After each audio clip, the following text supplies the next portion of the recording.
Hello again, everybody.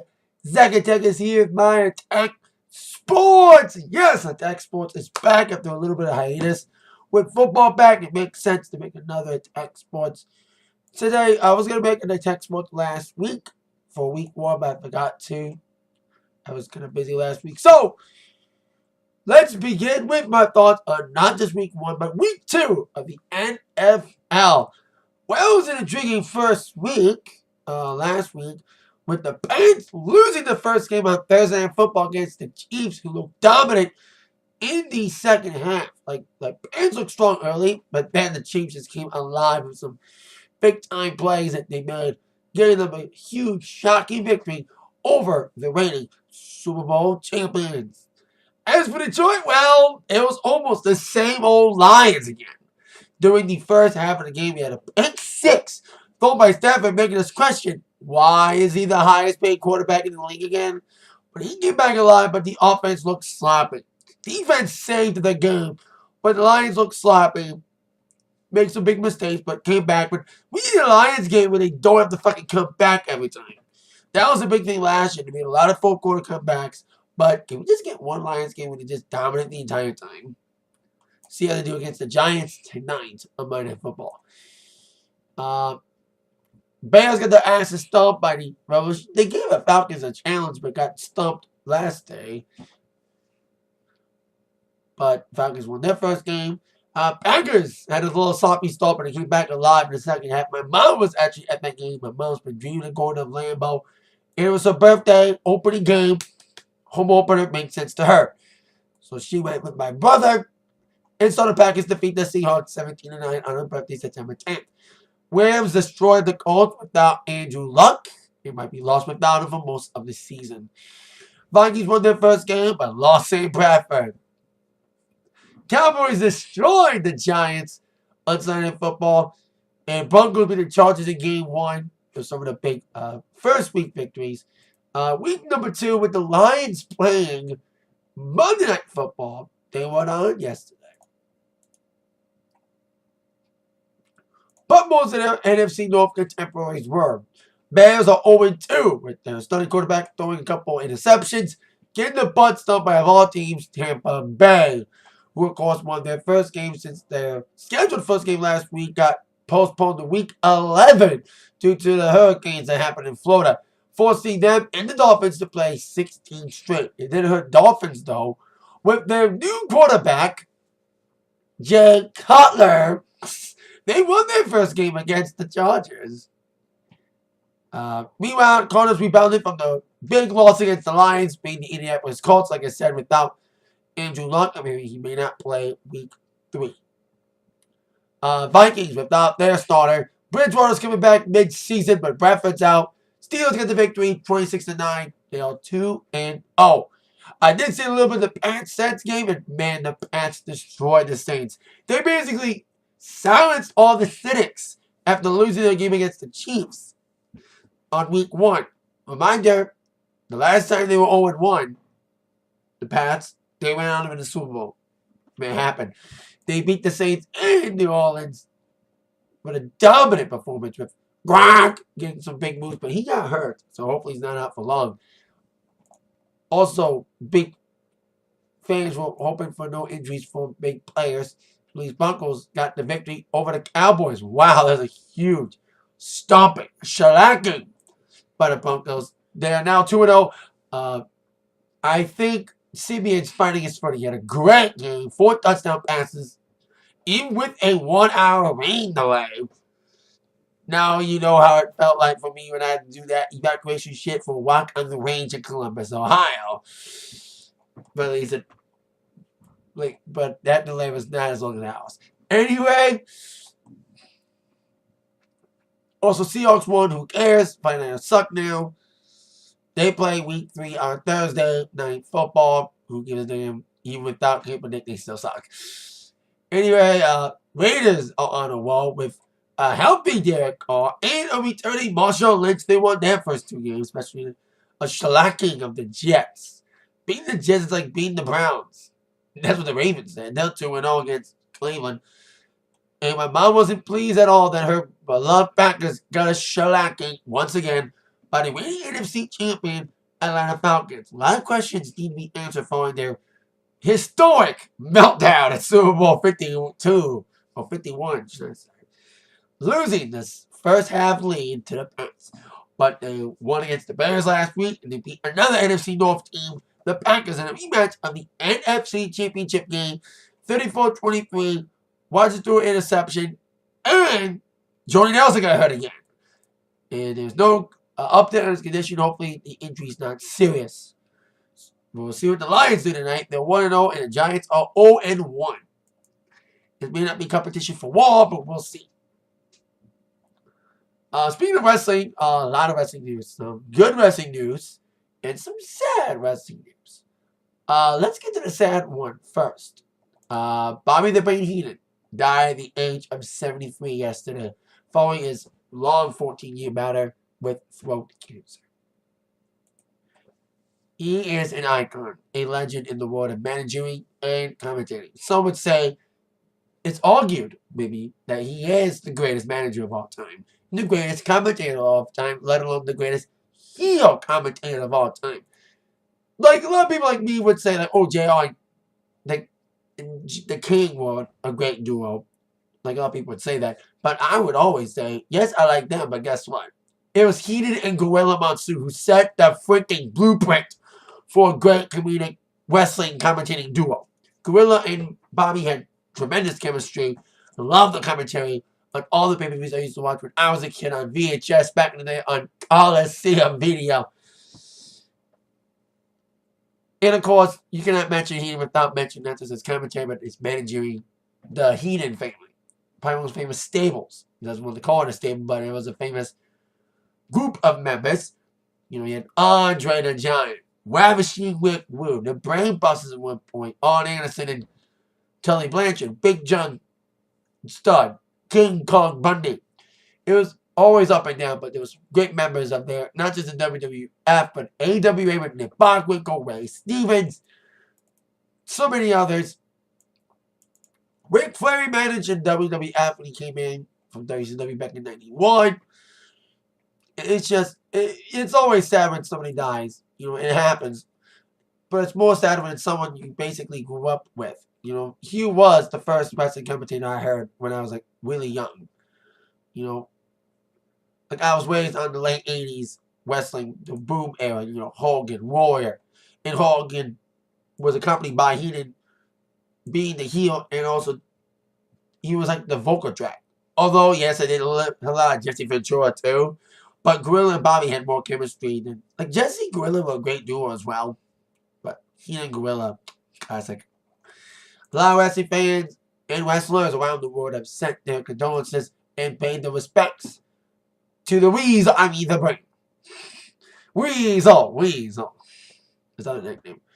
McMahon set up some posts with Stephanie tweeting out, I don't look at posting a picture of Bobby with a quote of his, saying that I don't look at myself as a hero or smart person. I have a 7th grade education, but I had a lot of fun. Yes, he did drop out of school to take care of his grandmother and mom. That's why he went on to be wrestling. Vince said one of the greatest managers in WWE history and announcers.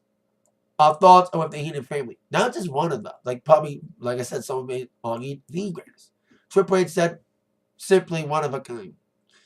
Ric Flair said Bobby Heenan, the greatest manager, one of the greatest announcers, and one of the best in-ring performers in the history of the business. He wrestled a little bit. So, there goes that. D. Bry said, our thoughts go out to the family of Bobby Heenan. No manager or commentator was ever better at entertaining us humanoids. One of his famous catchphrases. Sheamus tweeted out, one of the main reasons I grew up loving wrestling in the WWE. An absolute legend. Thank you for the memories, fella. And of course, the hashtag RIP Bobby the Brain or hashtag the Brain or stuff was trending all over Twitter last night.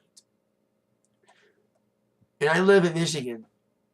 And the best moment for Heenan was, of course, a company under the Giant in front of 93,000 people at the Pontiac Silverdome for WrestleMania 3, which my mom and dad were at.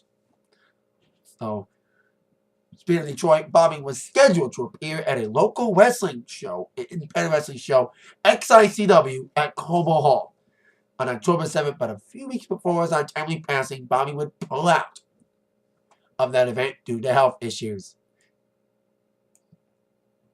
He looked sickly in his last few days, but don't remember that. Remember the good times. Remember the memories that Brain has given us in managing and as commentator. So rest in peace, Bobby. Thank you for the memories. Thank you for everything. He not only worked for WWF, AWA, he also worked for WCW. And did a couple Starrcades in his day. Now, there was a rumor flying around the internet a few days ago that the WWE was considering bringing back WCW pay-per-view names for events, like a Halloween Havoc, or maybe not Bash in Weeds because there's a SummerSlam. But now, it's like the same thing with using Starrcade for a name when you have WrestleMania, because Starrcade is considered the WrestleMania of the WCW. Well, they are using Starrcade as a name. On November 25th, just a few days after Survivor Series, the WWE is planning a big event in the original home of Starrcade, Greensboro, North Carolina, the Greensboro Coliseum, a SmackDown-only show, which is being titled Starrcade. Now, we have no idea, will this be a special on the network, especially being so close after Survivor Series, being that Sunday before. Now, the main events have been set. Now, we do have Hell in a Cell coming up, the next SmackDown pay-per-view, which I'll be going to on October 8th at the new Little Caesars Arena in Detroit. I was going to XICW Cobo, but I have a gig now. So now I'm going to this Hell in a Cell.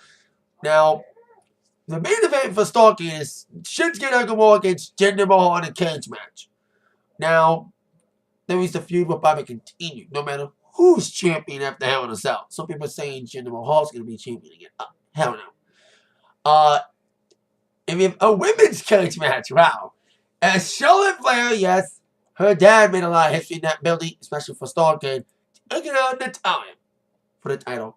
Also emphasizing a triple threat match for the U.S. Championship, AJ Styles against Baron Corbin versus Rusev. They're also emphasizing a Texas Tornado tag team match between the New Day and the Usos, continuing their feud. I'm hearing they're going to be in Hell in a Cell, not at it, in it. Be great. I love to see that. The feud needs to end, but hey, Hell in a Cell would be a great way to end it. Then we should get two Hell in a Cell matches because we got KO and Shane. And KO will take on Sami Zayn. And Dolph Ziggler will take on Bobby Roode. The Hardy Boys will be there. Rock and Roll Express, Wiki, Steamboat. God, I'm an idiot. Oh, yeah, that was like a picture. Let's say that they spelled Steamboat Walk in Booby Roode. Not Bobby Roode. Oh, I post on Twitter. From the Greensboro Coliseum. Spell check, people. But it is a SmackDown event. A lot of people are too thrilled of it being a non-Raw event. But more importantly, some people aren't happy about Starrcade being brought back at all. Specifically, the Rhodes family. Of course, Dusty Rhodes was the mastermind behind Starrcade. And Cody Rhodes posted a tweet this morning echoing sentiments from not just him, but his wife, Brandy, saying that deal Michael P. has his. If you're afraid an event won't sell because of the holiday, and want one of my dad's events, at least book Goldie. Of course, Goldust is on Raw. The SmackDown only event, but Michael PSA's even said, you want to wrestle and team up with your brother Goldie?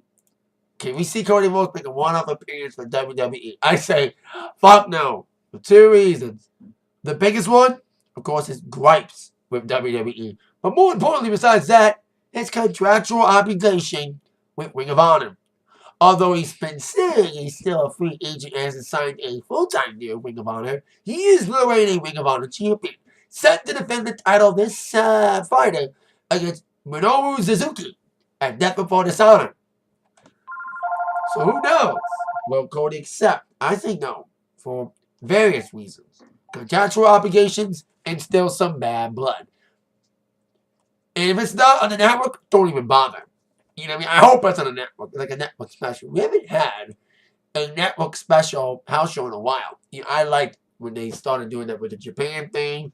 The Madison Square Garden one was decent. The one in Toronto, Wall Block, which will become its own pay-per-view of its own name later in the year, that was a decent one too, even though it didn't have any changes to the WrestleMania card, especially wanting to see the Ambrose win.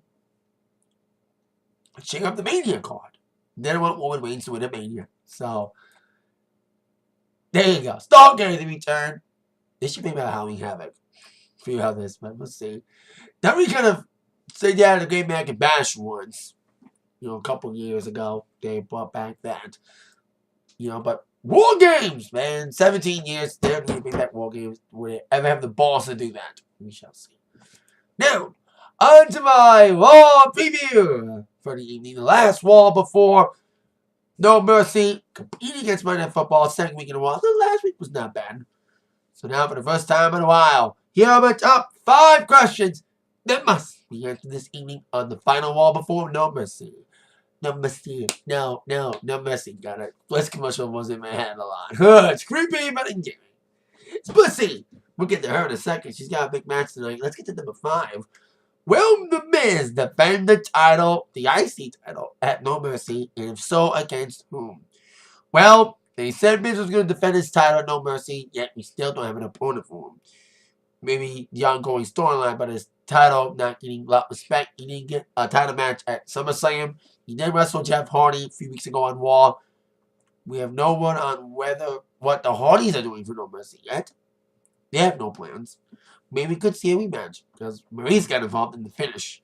But Jason Jones been getting a little bit of momentum, losing big matches against Cena and Reigns, but still looking good in the process of them both in the last 2 weeks. Giving a more natural build instead of forcing this whole I'm angle son angle down your throat. A more natural build for him than doing with him taking these losses but looking good in the process. So who knows? They were supposed to do Miz and Jordan at SummerSlam, but the build was not good. They shut it down after the crowd reaction to Jordan. Now that Jordan's getting more better reception lately in these last 2 weeks, they may give him a title shot after Raw this Sunday. Question number 4. I mentioned Bliss. What will go down in her match against Nia Jax? Well, these two will be in a fatal 4-way for the women's title, Raw women's title, at No Mercy. It'll be Bliss, Nia, Happy Emma's in it, along with Sasha Banks. Now, Bliss and Nia did have a one-on-one match earlier this year for the Raw women's title, and in a no DQ, in a DQ finish. Will we get another screwy finish tonight to save both women from getting a clean pin before No Mercy? Be interested to see how they're going to book this. How they're going to do it. Would have like Emma and Sasha get involved, make an attack. Well, they would have had a tag match.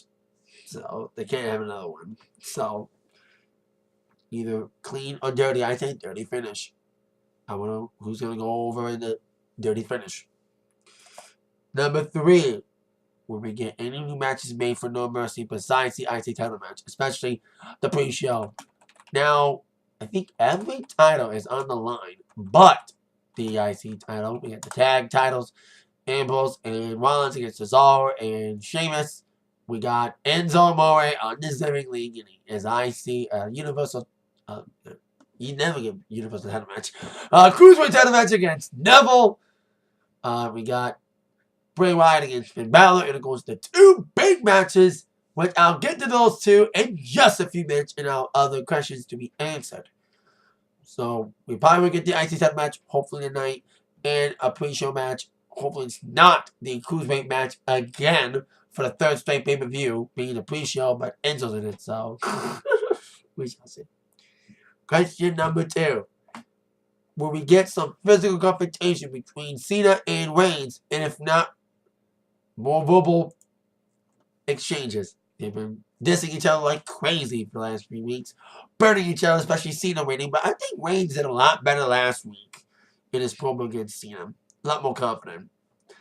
And a lot better singers from him. So, we haven't seen like real physical confrontation between these two. Will we see it today? Especially when you want to compete against football yet again. So we shall see how this will go down this evening. But expect some sort of confrontation, either verbally and or both physically.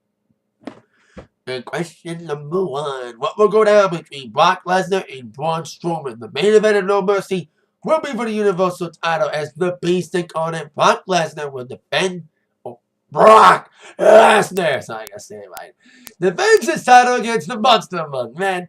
Braun Strowman's been looking like more of a monster than usual, destroying both Cena and Lesnar in the same night on Raw last week. Will Strowman do it again, or will Lesnar finally have an answer for Braun Strowman with some momentum heading towards No Mercy? Now, we have no word on whether or not Lesnar will be on Raw tonight.